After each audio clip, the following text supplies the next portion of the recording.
Hello guys, welcome back to the channel. Today I'll be going over it's just some DP ramblings about DP state space movement. So DP state space movement, and this is quite important. It's in order to like most dynamic programming questions, you kind of have to know how you're moving through the state space of the question.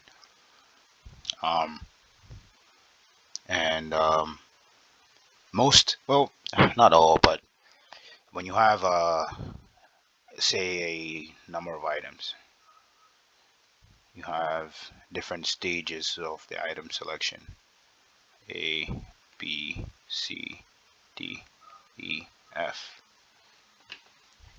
and you have to move through um, the items in order. You can essentially say this is a graph where we know that you're moving from A to B to C all the way to the end, right? So this is essentially a graph.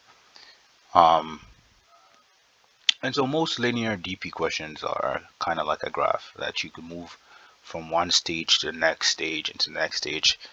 I end up calling it stage selections. What happens is sometimes the graph have additional states added to them. And so you have to keep track of those states and make decisions based on those states. So if we take it, for example, like the knapsack problem, let me clean this up.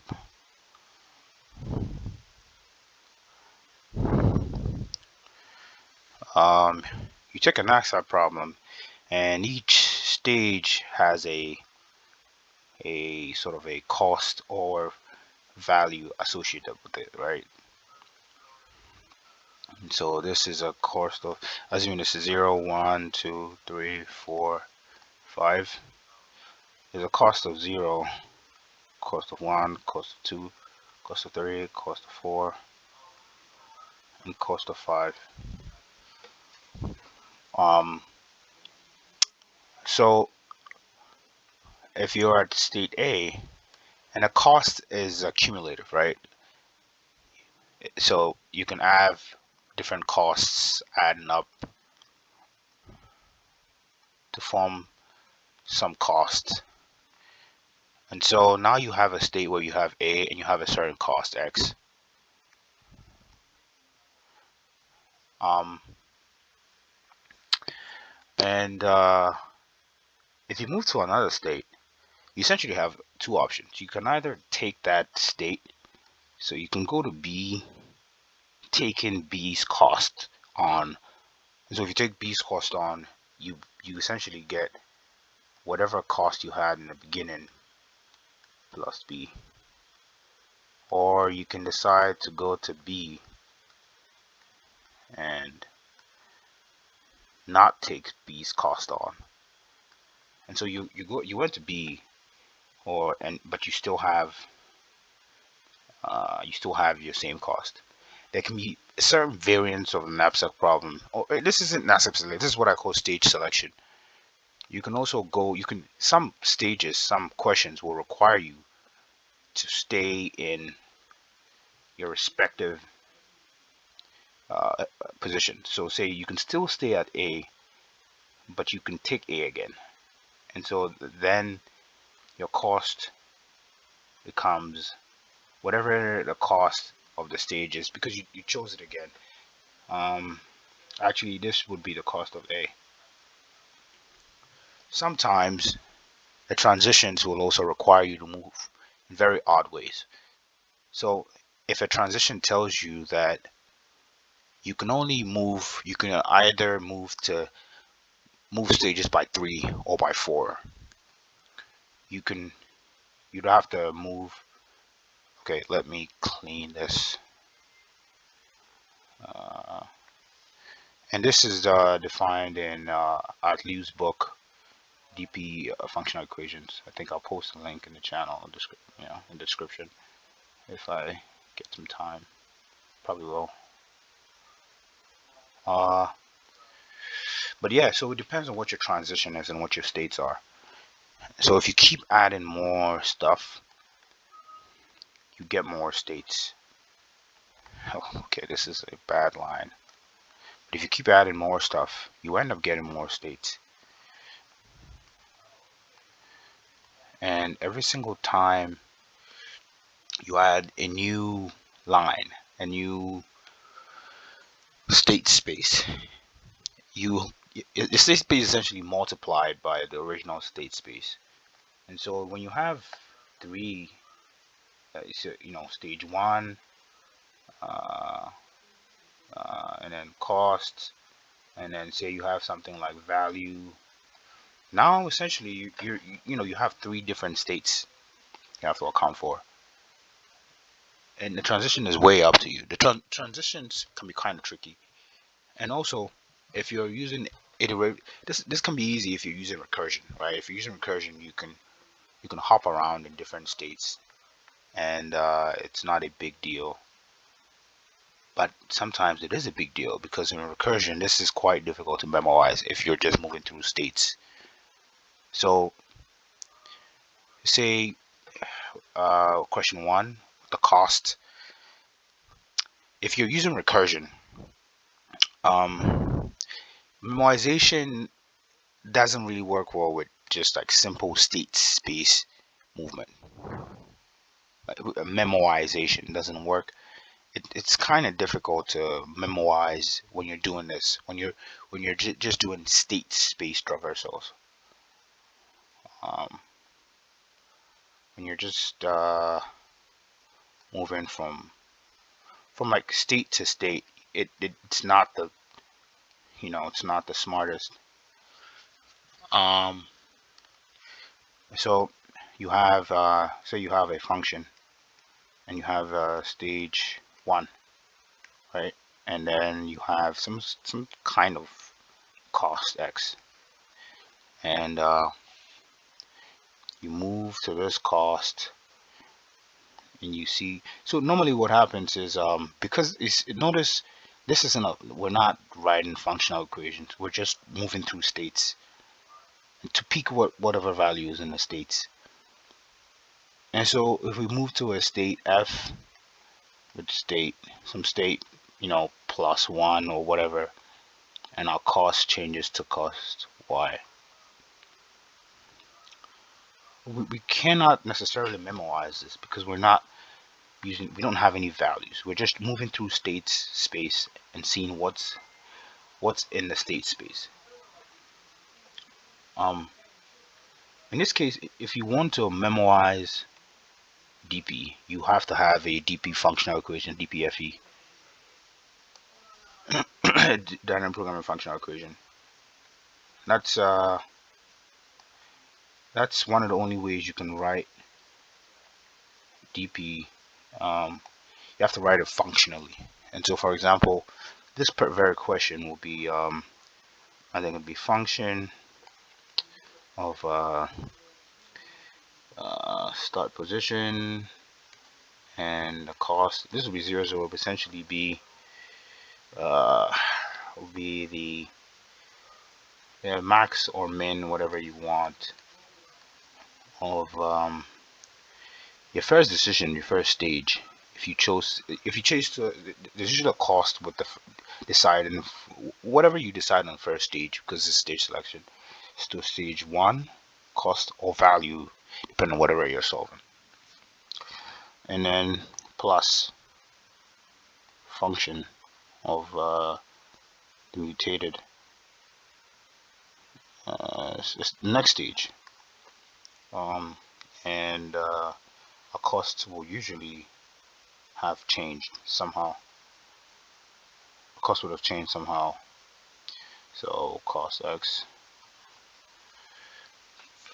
Um, uh, um, sometimes this is a value instead of a cost. It doesn't matter what it is, and our our decision space in this case is either 0 because we decide not to take any action on cost on this specific stage.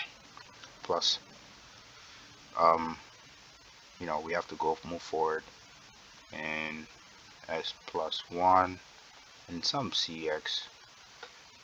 Now, when your function is like this, you can memorize it because every um every function call is actual a functional equation. The function depends on past values to solve the final question, right? So you can actually memorize this because you've written your question in a functional form. But if you write it in a state traversal form, and so when you have stuff like the coin change problem where you have a bunch of coins, and you have to say, you have a list of coins, the coins values themselves is the value of the coin, and then you may be given some kind of, so say 2, 3, 4, 7, 9, and the coins vary in this is the value. It depends on what you're told. If you're told that you can keep selecting, then it means you have the ability to stay at a specific state. If you wanted to write this, for example, um, max value at this point, you could write a functional equation that depends on the max value at this point and the max value at this point. When you write a DPFE, a deep dynamic programming functional equation, it allows you to memorize. But if you do a state space traversal, you cannot really memorize. It becomes kind of tricky to memorize. And we'll see some examples from LeetCode. I think one example that I would use is the equation called house robber from LeetCode. So let me pull that up.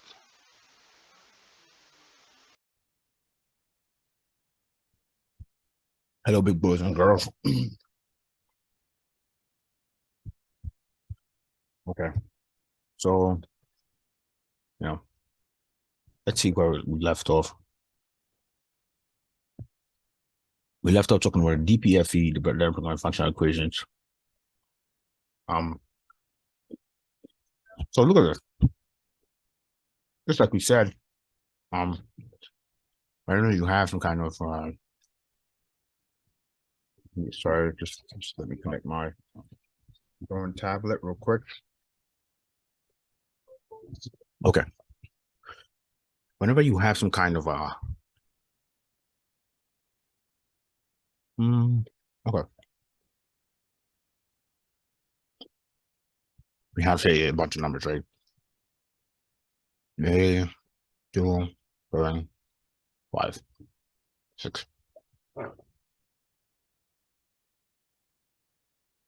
Now, in this case, the functional equation we wrote will be function position got the max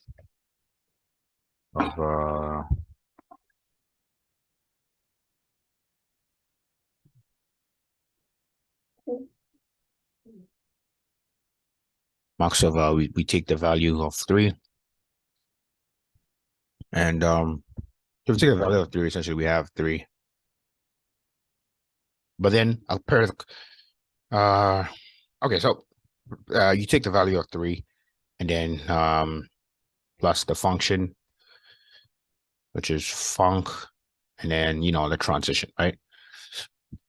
Or you don't take the value of 3 plus the function and then the associated transition. To make this generally, I mean, we actually wrote we said most DPFEs are,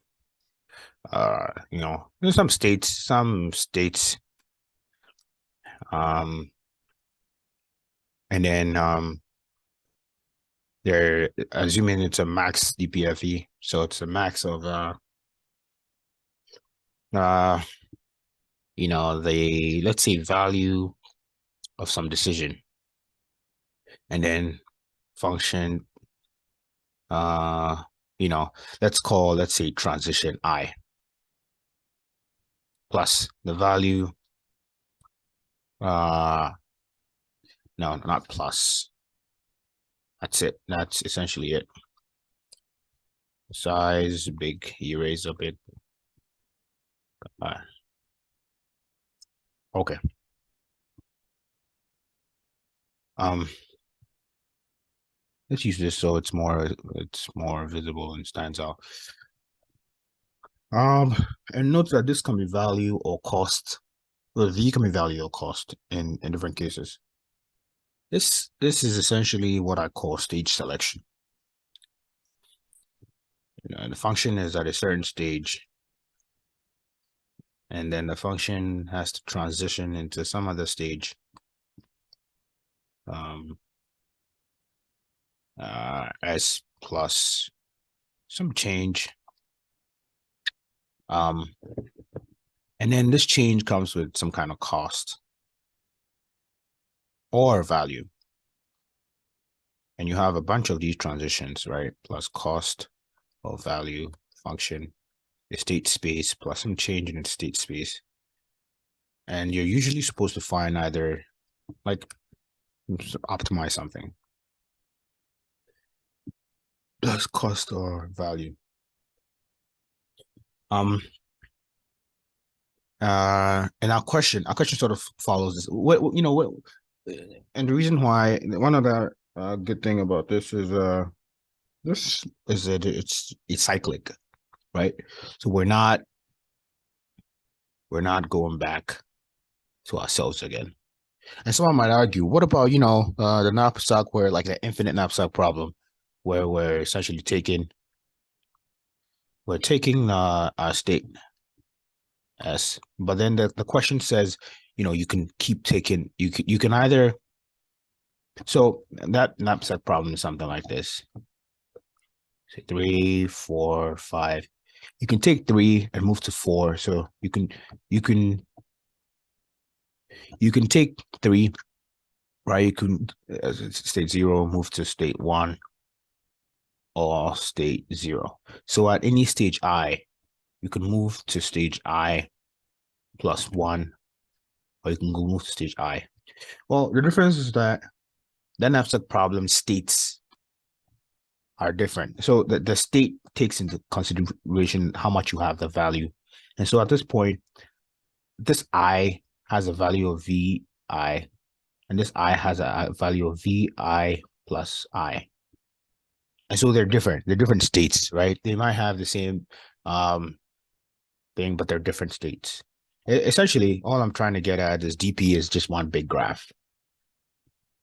And the graph is however you traverse the graph is your own problem. And so with the shortest path, it's still a graph. And we know that, and so most of our traversal methods end up being DFS. And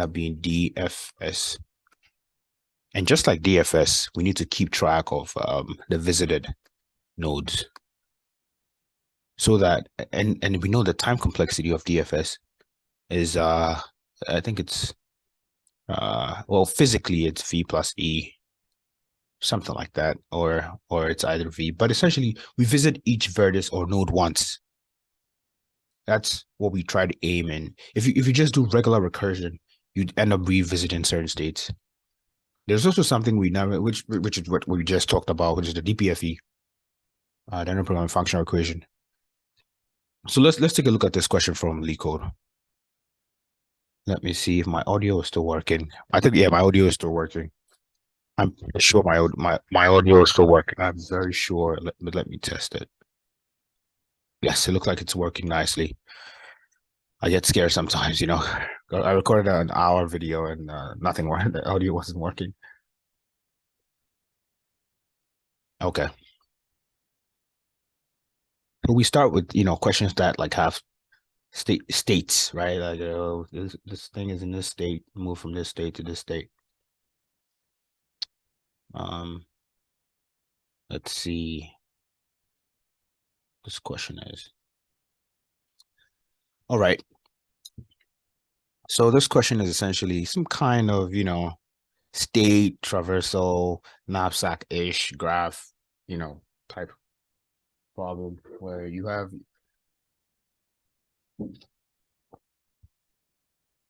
a robber who wants to rob a house, but immediately you rob a house at you cannot move to I+1. That's all they're telling you, right? You can't take the value at I+1. Ignore, the fancy stuff.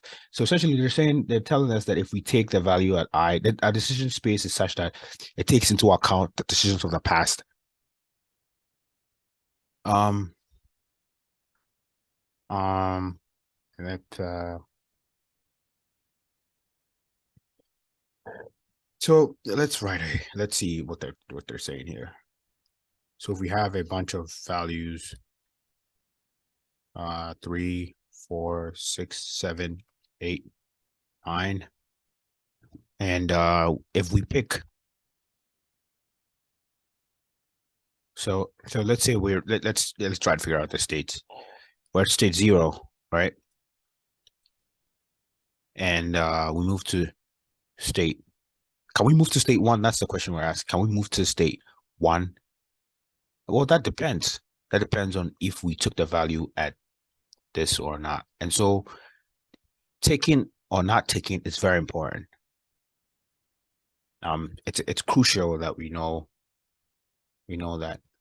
However, we could model our DPFEs in such a way that the state is implicit because the state is binary. It's either 0 or 1. We can it becomes implicit. So this is how the DPFE looks something like. So it's a maximum of either we took this and then we took the value at I and we moved to, if we took the value at I, we moved to, we have the value and then we move to I+2, or we didn't take the value in such a way that we have 0, we can move to I+1, right? And dynamic programming also, just like I said, it has a functional component to it. You could model it as a functional equation, and so the functional equation for this DP, which is called the recurrence formula, will be something like a function at the position I is equal to the max of the first decision is if we decide to take the value, and so we have value of I plus, then we have to move to the state I+2, right? Or if we didn't take this value, it becomes 0 plus f I+1. And yeah, this is pretty, this looks like, so in this case, every I is a integer, makes it, easier to memorize, right? Because you could just keep a DP table of I and store in it, which is the maximum. And oh, this is one way, right? This is one way we modeled our movements as a functional equation, so we don't actually have to think about how we're traversing the graph very well, right? Because we've left it. We're solving a recurrence, and so we're like, okay, recurrence, solve it. That's your problem. And then our base case, we can model it like once we get to the end, or we can say, once we get to this end, stoppage end, and then that's our base case. Doesn't really matter. However you do it, it'll still work regardless, right? Um, so let's see. I did this before, and yes, this is how it is. Oh, God damn it. Okay. So, okay. Let's let me just take it from some other source, which is, what I submitted on lead code. I wrote a bunch of different formulas for this. This is just one way of solving this. Whenever it comes to DP, there's like a bunch of different ways you can solve it. This is one way, and this is another way. So this is the function. Essentially, whenever our position goes out of range, we return a zero. Um, this second thing is not even important, right? Because all we have to say is that if you go out of range, you return a zero. Um, and then we store some kind of DP, right? We're storing some kind of DP table here. That's DP position. And so we're memorizing the value for every position. Um, uh, Now, this, you might be thinking, I said that the decisions we make at every point is very important. So why aren't we taking that into? Why isn't that taken into consideration, right? It looks like our state has been reduced to only position. That's an optimization, right? That's an optimization that has been done because this question is like a classic type question. So like, you know, if you were to come up with this thing, sort of like think about it, this is actually what's happening. You have a function, and the function has a state of position, and then your intent, right? Your decision. If so, what I'm trying to say is that okay, say you're at the position zero, and then you intend to take whatever is in position zero. So you have 3, 2, 1, 6, right? You're at position zero. You intend to take whatever is there. What happens is that you can do something. Assuming you wanted to do this stage by stage selection, saying that you can let's say you can if you choose something from a state, you cannot go to the next state. You can actually go there, but when you go there, you have to not take anything. So if you do take something at this position, it means you can't take anything at two. You can still there still exists a state where you go to one and then you don't take anything. And then from there, you know, and there exists if you start zero and then you intend to not take zero, you go to one and then there's intent to take or um one intent to not take, right? And this works just fine. It's the same thing. It ignores, the problem is time complexity. Whenever you have a recursion like this of two states, it multiplies, right? It's a decision tree. So the tree is it's multiplied. It's like this times this times this, or this plus this times this times this times. The good thing about this is that our decision is just two.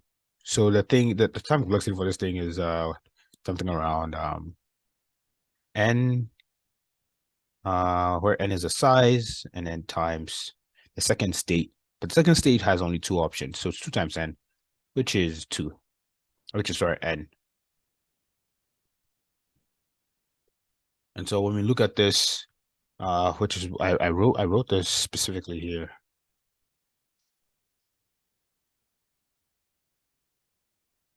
Uh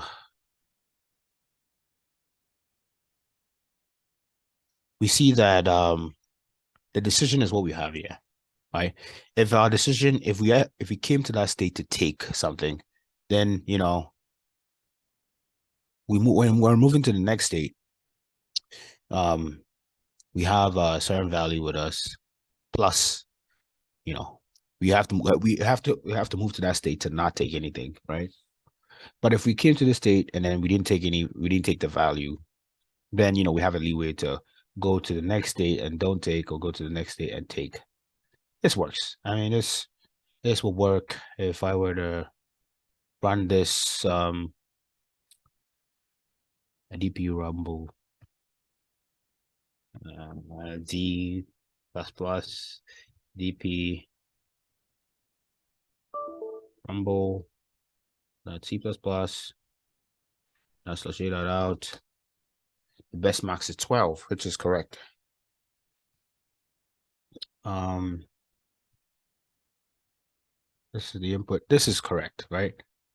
And sorry, the if you're confused about this and that, this state I used a preprocessor directive to, sort of like hide using like zeros and ones because that's not very intuitive.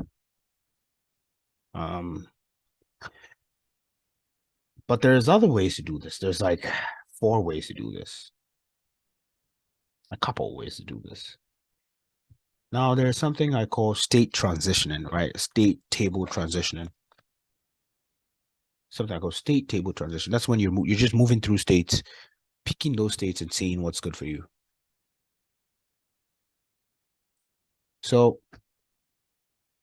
if you look at this very carefully, you have to realize that three things are important. First thing is the position, the decision, and then our value. Uh, you can, and this is actually, these are our states. These are explicit states. However, we have to pay attention that this value, if you make this a state, this value will, this becomes, I mean, this times this is essentially positions are, we have n positions, right? So n times d, something around n. However, the value, I think the max value is, so according to Lee code, um, according to Lee code, the length is 100 and then the nums is 400. And so we have to do something around like the max. See, the max you're ever going to take is you essentially you're going to take half of the graph, right? Because you can't take, if you take up, you can't take the next. So you're going to take half essentially. So 50, right? You're going to take if you have 2, 3, 4, 5, you can take this, but then you can't take this, and you can take this, but then you can't take this. So essentially, you're essentially going to be taking n over 2. And because each value has max 400. So the most absurd case is when everything is 400, 400, 400. And in this case, the max you can do is 50. This is 100 times, right? It's 50 times 400. And this is 50 because if you take this, you can't take this. And if you, or however you do, if you take the first one, you can't take this, and then you can take this, but then you can't take. And if you start from this one, you can't. So essentially, it's like you can't take, half of the thing, half of the list. So this ends up becoming something around like 20,000. Um, so you're probably going to have like 20,000 different variations. Um, So the time complexity of something like this of an n times v solution will be something around 100 times 20,000. Which is like not too bad. It's still implementable. It will still work. I think LeetCode will still allow you to do this. Because I tried it, it does work. LeetCode does accept it. Or maybe I'm not calculating something right. Oh, no, no, no, no. No, no, no. No, no, no, no, no. Sorry. No. The max n we're gonna take is a 50. So it is a 50, and assuming everyone is 400, this is the max n, and this is the v. So this is the maximum, it's 20,000. This is, this is not that big, right? Assuming you have to choose 50 things, and they're all value 400. So, the maximum you can choose is 20,000. And so if you have a state space, the maximum you're gonna have here is from zero to 20,000. There's nothing. No, this is not crazy. There's nothing crazy. Decode will still accept it. Um, Decode doesn't accept something outrageous like 2 to the power n. But if it's something like, NV, it accepts it. I think you can do better. I wouldn't say you can do better, but yeah, people like to say you can do better. I would just say that, you can, take this out and push it, sort of like imply it and then becomes end. But this is educational, so we're probably gonna go through a bunch of solutions. Um, so let's see something first, right? We already talked about, taking a function that has value of position and decision. However, when you have something like this, you have to so um this state, position, and decision has to find a way to embed the value, right? Because assuming we don't want to do it functionally, so we have 3, 2, 1, 6, 7, and we're at this position. So we're at position 0, and we came in deciding not to take it, or to actually deciding to take it. So then um this decision is equal to 3, right? And assuming we're at this position 0, 1, 2, position 2, and we came in to not take it.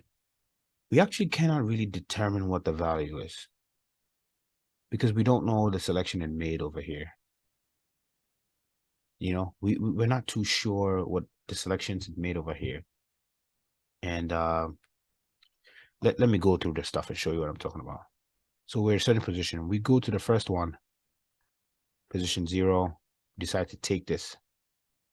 We go to position 0, we decide to not take it. If we decide to take it, we carry a value of 3, right? If we go and take in that, we have a value of 3 on our side. But how do we memorize this in a way that we're not, and this is a value of 0. So that whenever we get to this point again, we know that uh, at this point, or, we over here can go to position 1, but then we can't take anything, not take. So to have a 0 value of 3. That becomes quite tricky. Because once we start, finding ways to embed states, it's like it becomes kind of tricky. So if we drew a table, the table would have the easiest way we could actually draw a table, right? As you wanted to use the regular state space stuff, we would have the values on this side. So the values would start from 0, 1, 2, all the way, and then we have stage 0, stage 1, stage 2, 1, and then at stage 0, assuming we somehow we decided if you decide to take whatever is at stage 0, then you land at this point, and if you decide not to take it, you can land at this point. This is actually not helpful because even if you decide to put take and not take here, this would override each other. As you're moving through states, this is a very important thing to note. So as you're going through the states, the entries will get overridden. And if something is not true here, this will attach to the same state and change it to true. And then you lose that specific state forever. So, that doesn't work. Uh, and so, it's like, how do we write this in a way? And okay, let's see this. If we decide to say that our table essentially has, stages of value 0, 1, 2, 3, and then we have true and not true, right? And we move from, uh, this and this. Um, this would also kind of not work because it's like if we're at this, if we're at 0 and we took it, then we can go to 1 and embed some values here. This actually could work. This is actually one way this can work, right? This actually could work.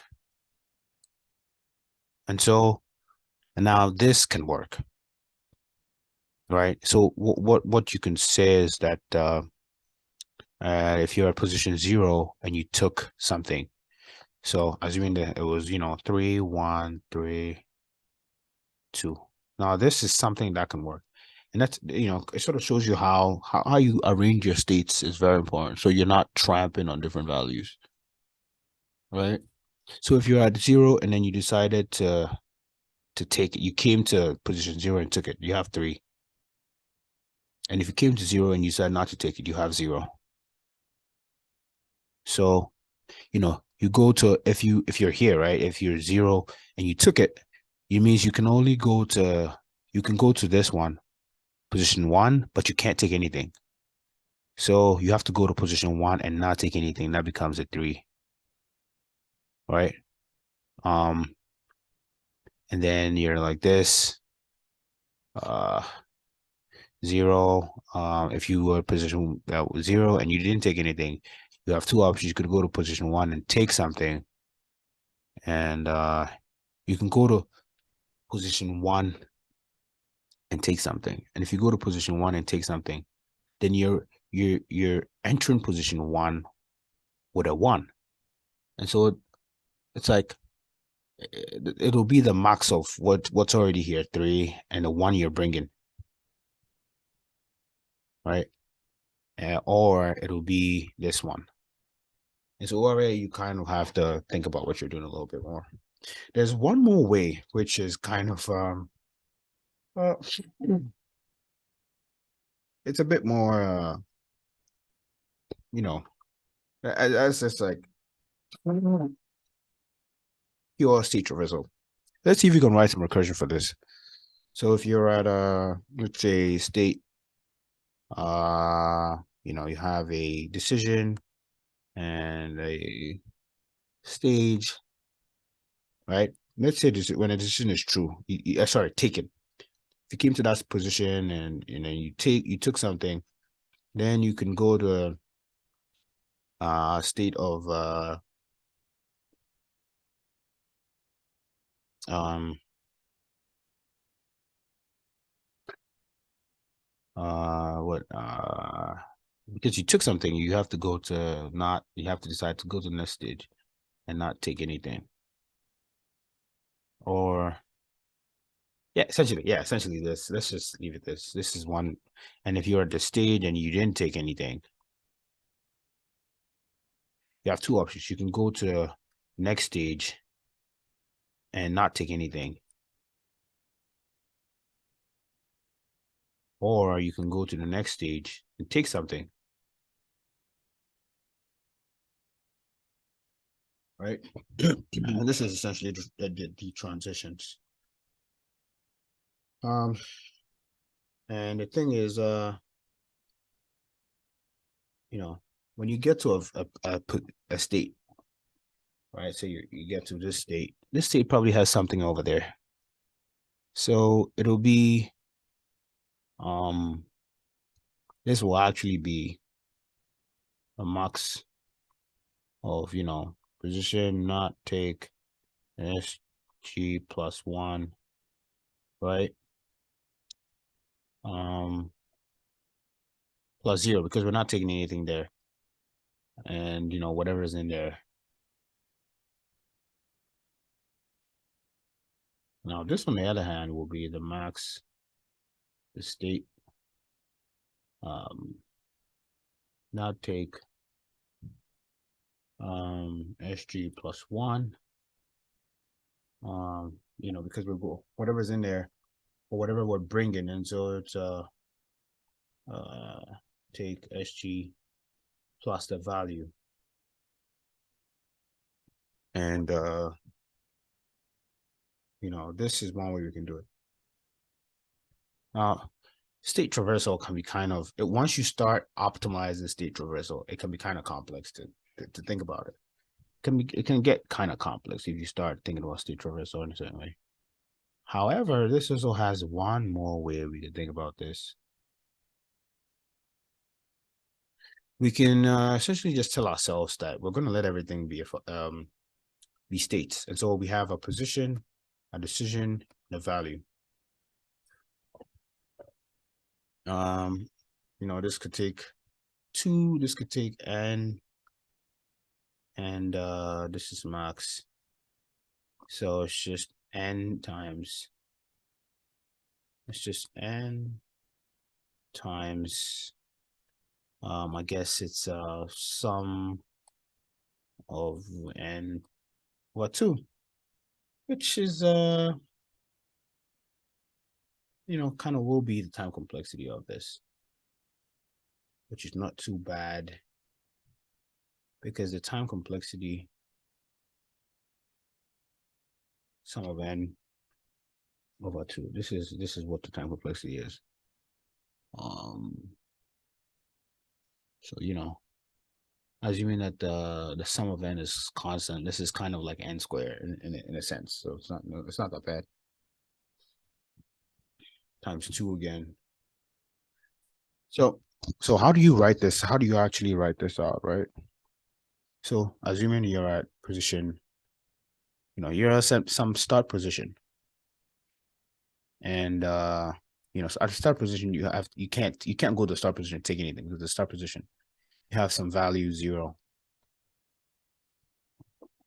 Your choices are either you go to position 0 and take something, right?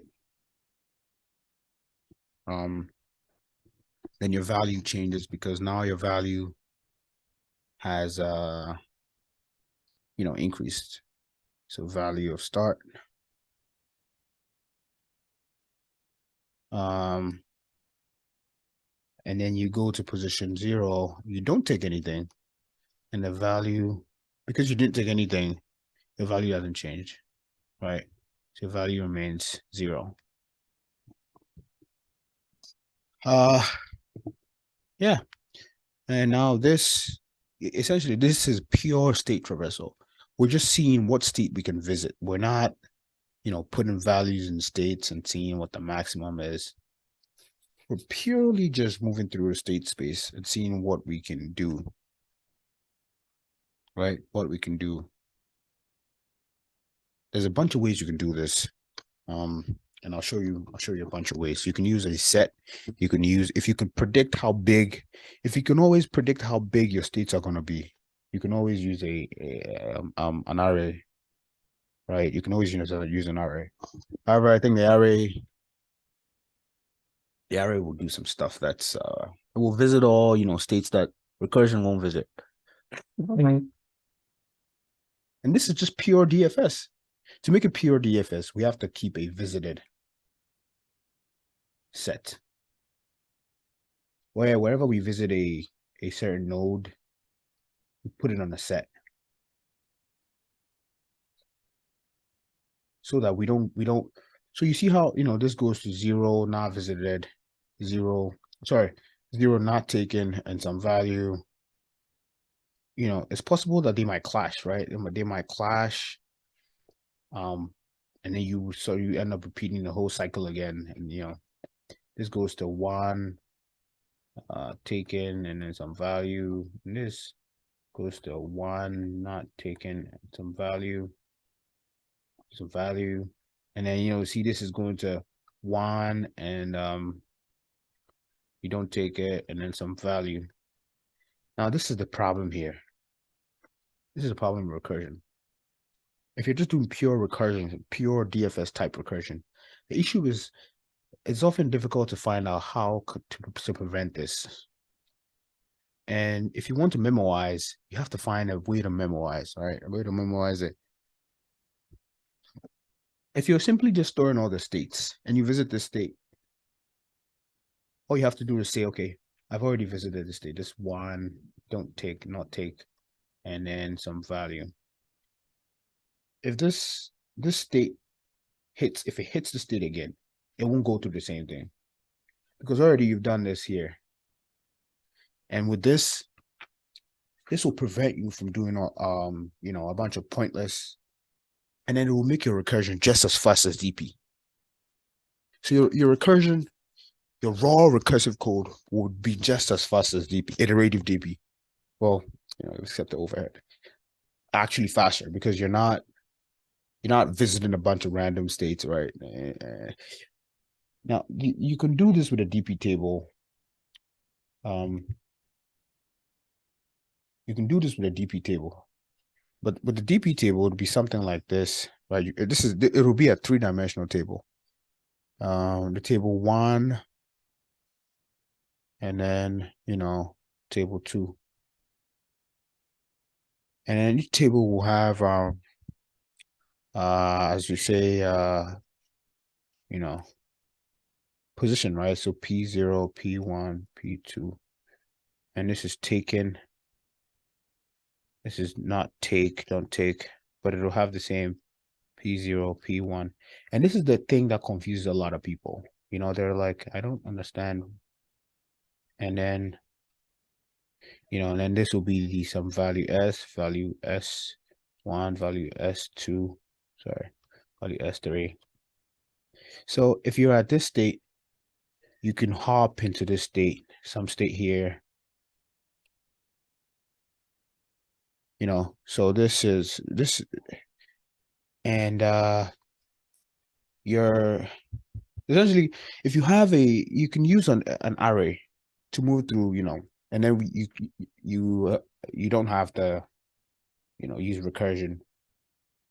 But this is a state space way of solving like DP type problems. You treat it like a graph, and then so this isn't memoization. This is just pure DFS.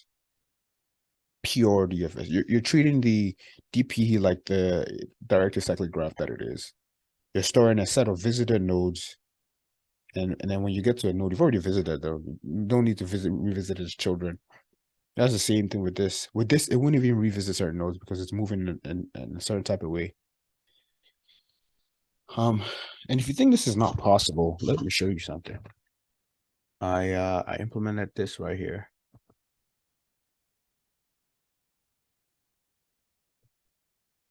And I called it DP Rumble 3. So DP Rumble 3 is a function, it's just a regular recursive function. It's not memorizing anything if you look very carefully. Well, it is, but it's not, I wouldn't call it memorization. It keeps a state space visited, node set. And then, it does if if our state space has seen this state, return. We don't go again. Else we insert. I can use a stack to write this. I can write this on a stack and it'll work just fine. I can, I can have a stack and then put the first node on and then recalculate the children of that first node. The children of that first node will be this, and this. And then I can put it on a stack. So I can write this like a graph because it is a graph. And it'll take away all the, hustle of doing all that stuff.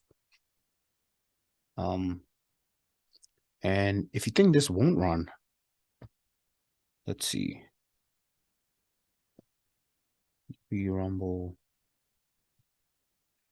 3 / a dot. Now, if it's not supposed to work, this will TLE. but it doesn't. It returns all the number of the visited over here I'm just printing out the number of the visited nodes, which is about what we're expecting. So if I were to put, say this one, right? This one. Um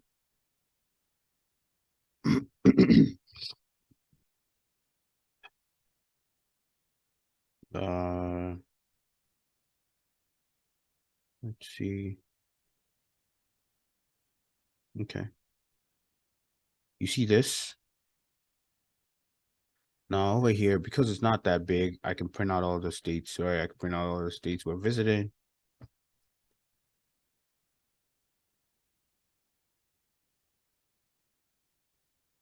Um,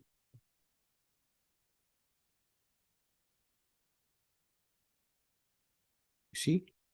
And you can see that we're visiting 51 states. And these are the states we're visiting. Um, I also added an extra state at the end, which is state 5, position 5, just to tell when we're done selecting. And so you can see that right here when the answer is 12. Because it's said it's sorting it, but this isn't the value. There really isn't any other data structure I can think of. I mean, you could probably use a map, um, but the map will the map is yeah, no, you have to use you don't have to use a map because you're just storing like a tuple. You can't use another map because then you have to find a way to hash this state. And I don't think I can hash this state. It's not possible. For example, 20 and 02. So position 0 and this will probably give the same value. And I think for example, say put this position, 2. Yes, this will probably also give the same thing. So, you know, unless come up with a way to hash these types of things. Hash a state. If you can hash a state, that will be amazing. Because then it's unordered and you're hashing the state. Find a way to hash a position. If you can find a way to hash a state, it makes it very better. But most times, if you can't find a way to hash a state, oh, and I'm also forgetting something. This isn't purely the time complexity I told you. The problem is that anytime we're doing a check right here, where it's log of n. So it's not even uh constant, but it will still work because it's still, fast enough. It'll still be accepted. But this makes you're gonna be able to script out a solution very fast. And then after you're done with this, you can think about how you can optimize the state space. This is very fast, very quick, very simple, very beautiful, aesthetic. But yeah, that's it with my rambling. I will stop right now.